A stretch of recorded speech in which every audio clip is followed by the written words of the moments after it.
મારું નામ ધર્મેશ સંજુભાઈ દેવગણિયા, મારું નામ અમરેલી. હું ઈંટનો વ્યવસાય કરું છું, ઈંટનો ભઠ્ઠો ચલાવું છું. કામ કરતો તો એમાંથી મને તો બોળાની તકલીફ થઈ ગઈ.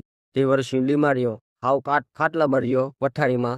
મારથી કોઈ કામ થતું નહીં, હું હાલી ન શકો. પછી હું લાલુભાઈ શેઠ આરોગ્ય મંદિર સાવરકુંડલા હોસ્પિટલમાં હું નિકુંજ ગોંડલિયા સાહેબને મળ્યો. તો એણે મારો એક્સરે મારા રિપોર્ટ કરી અને એણે મને સલાહ સાથે આપી કે ભાઈ ગોળાનું ઓપરેશન કરવું પડશે, ગોળા બદલવા પડશે. એટલે મેં એની સલાહ માની અને ઓપરેશન કરાવ્યું. 2 પગનું ઓપરેશન કરાવી નાખ્યું. પેલું કરાવીને 2 મહિના પછી બીજા પગનું ઓપરેશન કરાવ્યું. ત્યાર પછી કુલ 4 મહિનાથી અત્યારે હું ટોટલ ગમે હું દેહનું કામ પણ કરી શકું છું, બળવાળું કામ કરી શકું છું. એટલે મારી એવી સલાહ છે કે જે કોઈ ને આ તકલીફ હોય ગોળાની, તો બને એટલું વહેલી તકે ખોટી પીડાવું અને ખોટી તકલીફ ભોગવવી એની કરતાં બને એટલું વહેલી તકે ઓપરેશન કરાવી લેવું અને આપણી જિંદગી સુધારવી. અત્યારે મને જે રાહત થઈ એવીથી હું આ લલ્લુભાઈ શેઠ હોસ્પિટલથી હું એકદમ ખુશ છું. એટલે હું તમને પણ બધાને સલાહ આપું કે આ વસ્તુ કરાય.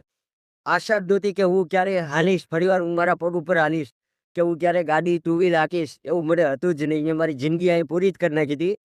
પણ મને એ ભગવાને કદાચ એને મારા માટે મોકલ્યા હોય એવું જ મને લાગ્યું. મને આવું એકદમ બેસ્ટ અને સુપર કરી દીધો. જેવો પહેલા હું હતો એવો ને એવો જ કરી દીધો. એટલે હું બધાનો લલ્લુભાઈ શેઠ થકી એના સ્ટાફનો આભાર માનું છું. ખાસ કરીને ભાઈ ગોંડલિયા સાહેબ એનો ખૂબ ખૂબ આભાર, જેણે મને સલાહ હતું અને ટ્રીટમેન્ટ પહેલ.